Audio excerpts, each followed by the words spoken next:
आपकी मुहिम जो चल रही है अच्छी है, इस पे हम आपका समर्थन करते हैं। देखिए, राशन देने से जनता की समस्या हल नहीं होगी। आप कब तक राशन बांटेंगे? रोजगार दीजिए ना, जनता अपना काम करे और खाए।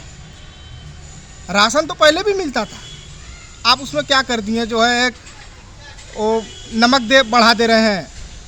चना देख लीजिए, चना की पैकेट आपको दिखा दे, वो चना जो है जानवर को खिलाएंगे वो भी नहीं पूछेगा। नमक पानी में घोल दीजिए, उसमें गाज फेंकने लगेगा। तेल भी मिलावटी है। तो ये सब दे के आप क्या साबित करना चाह रहे हैं? ये सब देने से कोई फ़ायदा नहीं है। आप रोजगार दीजिए। जी नमस्कार, मैं हूं वाराणसी से शैलेंद्र सिंह और आप देख रहे हैं आईपा यानी all India progressive politics association. इसके अंतर्गत बातें होती हैं प्रगतिशील राजनीति को लेकर, चर्चाएं करते हैं अपने शहर के कुछ खास लोगों से। तो आज इसी कड़ी में मुलाकात कराते हैं सरैया वार्ड से मौजूद है यहाँ पे पार्षद शफीकुज़्ज़मा अंसारी जी से, जो कि यहाँ पे पार्षद हैं और पूर्व में इनके पिताजी भी लगातार यहाँ पे 4 बार पार्षद रहे और काफ़ी एक अच्छी छवि के माने जाते हैं। अपने निकटतम प्रतिद्वंदी को शिकस्त देकर फिर इस बार इन्होंने ये सीट हासिल की। तो जानते हैं क्या हाल है इस समय, क्योंकि दावे बहुत हैं। 2022 का चुनाव नज़दीक है और इसके साथ साथ जितने भी पार्षद हैं किसी न किसी पार्टी से जुड़े हुए हैं और निश्चित ही इनको जिम्मेदारियाँ भी मिलेंगी इस विधानसभा चुनाव में। तो स्वागत है आपका आईपा में। बात की जाए अगर यहाँ पे लगातार आप के फैमिली से जहाँ पे 4 बार लोग विधायक यहाँ पे पार्षद रहे, इसके साथ साथ आप भी मौजूदा इसमें पार्षद हैं। तो बातें की जाए तो क्या समस्याएं पहले थी और कितनी अब इस समय निदान हो पाए हैं? बीजेपी के चूँकि यहाँ पे सिटिंग एमपी हैं और देश के पीएम भी हैं नरेंद्र मोदी जी, और 8 के 8 विधायक यहाँ पे एनडीए से थे। यहाँ पे पिछले 10 साल से माननीय प्रधानमंत्री जी सांसद हैं। लगभग उनका अभी 10 साल तो नहीं, 8 साल हो गया लगभग। यहाँ पे मौजूदा विधायक, हम लोग शहर उत्तरी विधानसभा से आते हैं, मौजूदा विधायक हैं रविंदर जायसवाल।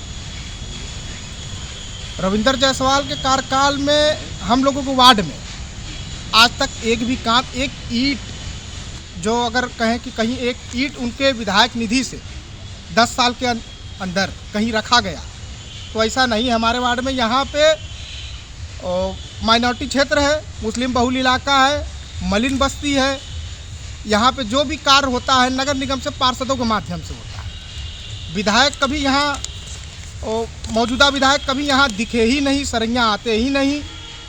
पूर्व में यहाँ विधायक थे हाजी अब्दुल समद अंसारी, उनके समय में जो थोड़ा विकास हुआ उसके बाद यहाँ विकास में ब्रेक लग गया। विकास नाम की कोई चीज़ें नहीं है। जो प्रधानमंत्री जी का जो नारा है, सबका साथ सबका विकास, तो यहाँ पे सिर्फ आदमी को देख के विकास होता है। यहाँ यूँ कहे कि मुस्लिम बहुल इलाके में एकदम विकास नाम की कोई चीज़ ही नहीं। दावे बहुत हैं, क्योटो की तर्ज पे विकास की बातें हुई थी। यहाँ पे गलियों का शहर है, मंदिरों का शहर है, गंगा घाटों का शहर है। तो यहाँ पे अगर बातें की जाए तो जो विकास की जो बातें हुई गलियों को लेकर, तो गलियों में कुछ कार्य ऐसे कुछ करवा पाएँ? अगर नहीं करवा पाएँ तो इसके पीछे जिम्मेदार किसको मानते हैं आप? जिम्मेदार जो गली में जो काम अभी मौजूदा समय में हो रहा है, नगर निगम के माध्यम से हो रहा है। राज्य सरकार की जो योजना, एक डूडा के माध्यम से काम होता है। डूडा अगर ऑफिस आप चले जाएं, डूडा अधिकारी हैं जया सिंह, उनका कहना यह है कि आप विधायक का लेटर लिखवा के लाइए। तो जब ये बात हम लोग को सुनने में आती है तो बड़ा शर्म लगती है कि हम लोग एक जनप्रतिनिधि हैं, एक 30,000-40,000 आबादी वाले इलाके का हम लोग प्रतिनिधित्व कर रहे हैं। क्या हम कम हैं कि मतलब विधायक का लेटर हम लिखवा के लेके जाएं? तो ये सब चीज़ें जो है सुनने में आती हैं। और उसके बाद नगर निगम महापौर हैं मृदुला जायसवाल, भारतीय जनता पार्टी की मेयर हैं, और क्षेत्र में 1-2 बार आई भी। उनको हमने कई सारी समस्याओं से अवगत भी कराया, लेकिन उस पर भी कोई ध्यान उन्होंने केंद्रित नहीं किया। बस जो कराना है यहाँ हम ही कराना है। समाजवादी पार्टी से हैं आप, जुड़े हुए हैं, समाजवादी विचारधाराएं भी हैं। 2022 की लक्ष्य की प्राप्ति के लिए अखिलेश जी मेहनत भी कर रहे हैं। हर जगह जो आपकी मान लीजिए कोविड के वजह से कुछ नियम आए हैं इसमें। तो इसके साथ साथ अगर बातें की जाए तो किस प्रकार से वोटों का जो ध्रुवीकरण जो होगा, क्योंकि आप अपने वार्ड से जो है अपने जहाँ से पार्षद हैं आप, तो अगर बातें की जाए तो किस प्रकार से वोटों को समाजवादी की तरफ रुख करवाएंगे, क्योंकि आप अपने चुनाव में जो लड़ेंगे तो उसके मुद्दे कुछ और थे, राज्य के मुद्दे कुछ और हैं। किस प्रकार से आप करेंगे समाजवादी पार्टी की तरफ वोटों को? इस बार तो जनता एकदम पूरा मूड बना चुकी है कि इस बार इस तानाशाही सरकार को उखाड़ फेंकना, और जनता ने एकदम मूड बना लिया है और पूरा जो है समाजवादी पार्टी को यहाँ पे बढ़ रहा है। उत्तरी विधानसभा में आप कहीं भी चले जाइए, समाजवादी पार्टी जो नगर निगम के अंतर्गत आ रहे हैं, अरे ये जो उत्तरी विधानसभा जो शहर के अंतर्गत आ रहा है, कुछ ग्रामीण इलाके भी इसमें जोड़े गए हैं। ग्रामीण इलाके में वार्ड भी उसमें बनाए गए हैं, अभी परिसीमन होना है, इस चुनाव बाद होगा। और सारे इलाकों में आप घूम लीजिए, एकदम समाजवादी पार्टी का लहर बहुत ज़बरदस्त बना हुआ है। एकदम जनता सब इनका वो बाबा जी जाएंगे गोरखपुर इस बार, एकदम कोई इसमें कोई शक नहीं है। देखिए, मुफ्त बिजली के भी वादे हुए हैं। इससे पूर्व में अगर बातें की जाए, मौजूदा जो सरकार है उज्ज्वला योजना के अंतर्गत कुछ योजना इनकी लाई गई, आवास के लिए है, शौचालय के लिए योजनाएं हैं, तमाम योजनाएं हैं। यहाँ पर राशन की बातें की गई, पर यूनिट पे जो है राशन देने की बातें की गई कि कोई भूखा ना रह पाए। कोविड काल में से नौकरियाँ सबकी जा रही थी, समस्याएँ थी उसमें। तो इसको लेकर चूँकि बीजेपी कमर कसी हुई है, मुद्दे तो हैं सामने इसमें, तो कैसे आप लोग जाकर रिझाएंगे वोटों को? देखिए, राशन देने से जनता की समस्या हल नहीं होगी। आप कब तक राशन बांटेंगे? रोजगार दीजिए ना, जनता अपना काम करे और खाए।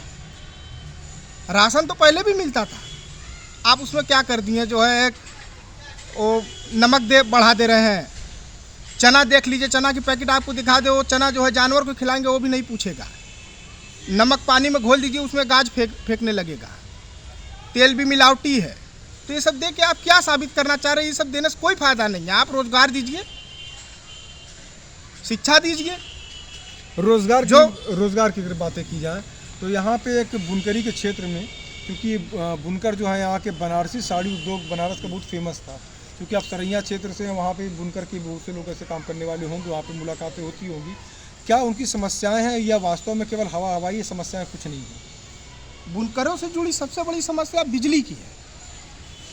पूर्व में मुख्यमंत्री माननीय मुलायम सिंह यादव जी थे सन 2004 में, उन्होंने बिजली का रेट एक निर्धारित कर दिया पावरलूम बुनकरों के लिए। वो रेट निर्धारित होने के बाद बुनकर बहुत खुशहाल थे, लोग अपना आराम से अपना रोजी रोजगार चला रहे थे। लेकिन ये सरकार जब से आई है, ये उस रेट को ख़त्म करना चाह रही है और यूनिट से भी बुनकरों से पैसा वसूलने की कोशिश कर रही है। अभी चुनाव है, अभी इन्होंने इस काम पे ब्रेक लगा दिया है, लेकिन चुनाव बाद ये काम ये सरकार फिर करेगी। इसीलिए इस सरकार को इस बार उखाड़ फेंकना है।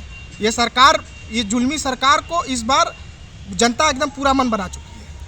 अल्पसंख्यक वोटों की बातें बहुत सी पार्टियां करती हैं। बीएसपी भी अपने तरफ लाने के चक्कर में थी, पाले में कि हमारे तक बीएसपी में आ जाए अल्पसंख्यक वोट जो है। समाजवादी दावे कर रही है, कांग्रेस अलग दावे कर रही है। लगातार यहाँ पे सपा, बसपा और भाजपा की सरकारें रिपीट होती चली हैं, कांग्रेस दूर थी। तो क्या कांग्रेस तरफ भी आपका कुछ ऐसा कुछ विचार है, जिससे अल्पसंख्यकों की कुछ बातें आती हों? कांग्रेस तरफ प्रियंका गांधी काफ़ी संघर्ष कर रही हैं, लड़की लड़ सकती हूँ जैसे नारे दे रही हैं, समाजवादी विचारधारा से आप जुड़े हुए हैं, तो क्या कांग्रेस के लिए भी कुछ ऐसे सुगबुगाहट रहती है वार्डों में? भाई लड़कियां हैं तो लड़ेंगी ही, उसमें कहने को क्या है कि लड़की हूँ लड़ सकती हूँ। लड़कियां तो लड़ती ही हैं, उसमें कहने वाली बात नहीं। लड़कियां क्या नहीं कर रही हैं। साइकिल से लेके हवाई जहाज़ तक चला रही हैं, लड़ रही हैं, संघर्ष कर रही हैं, तो उसमें कहने को कुछ नहीं है। कांग्रेस की बात एकदम, वो प्रियंका गांधी जी की बात कोई उसमें वजन नहीं है, उसमें कोई मतलब नहीं है उसका। आम आदमी पार्टी भी अपने यहाँ पे कैंडिडेट उतारे हुए हैं।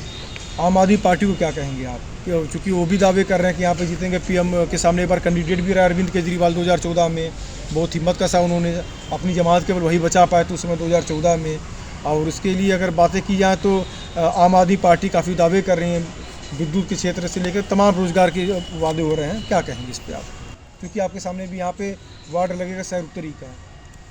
देखिए, वादे तो सभी पार्टियां करेंगी, चुनाव है तो वादा सब कोई करेगा, लेकिन वादे को पूरा करना और वादा करना दो चीज़ें हो गई। वादा जो पूरा करेगा वो माननीय श्री अखिलेश यादव जी वही पूरा कर पाएंगे और कोई पूरा कर नहीं पाएगा। सिर्फ वादे ही रहते हैं। जातिगत आंकड़ों की बातें की जाए, जैसे जातिगत जैसे जो नेतृत्व जो करते हैं, जैसे अब पल्लवी पटेल जी भी हैं, कृष्णा पटेल जी भी समाजवादी का दामन थामी हुई हैं, इसके साथ साथ ओम प्रकाश राजभर भी जो हैं इनके साथ हैं। तो जो जातियों के जो दावे जो किए जा रहे हैं कि हम जाएंगे तो हमारे साथ पूरी जाति चली जाएगी, कितनी सच्चाई है या पैटर्न बदल चुका है 2014 के बाद से, मोदी जी के बाद से? नहीं, उत्तर प्रदेश का चुनाव है तो जाति का थोड़ा बहुत तो फैक्टर रहेगा ही, लेकिन बहुत विशेष इसका प्रभाव नहीं है। जनता इस बार विकास के मुद्दे पे वोट देगी और पूर्व के कार्यों से प्रभावित होकर वोट देगी। इस सरकार में विकास कार्य कुछ नहीं हुआ है, जनता को कोई इसका लाभ नहीं, सरकारी लाभ कोई लाभ नहीं दिया गया। सिर्फ फ्री जो योजना चलाई गई सब फ्री। अरे फ्री क्या मतलब है भाई? आप जो दे रहे हैं सब फ्री, सब फ्री, सब फ्री, कब तक देंगे आप फ्री? हमारी आईपा की मुहिम है जन जन तक पहुंचना, जनप्रतिनिधियों के पास पहुंचते हैं, जानते हैं हाल क्या है, किस तरीके की चर्चाएं हैं, तो उस पर क्या कहेंगे आप आईपा की इस मुहिम को? आपकी मुहिम जो चल रही है अच्छी है, इस पर हम आपका समर्थन करते हैं।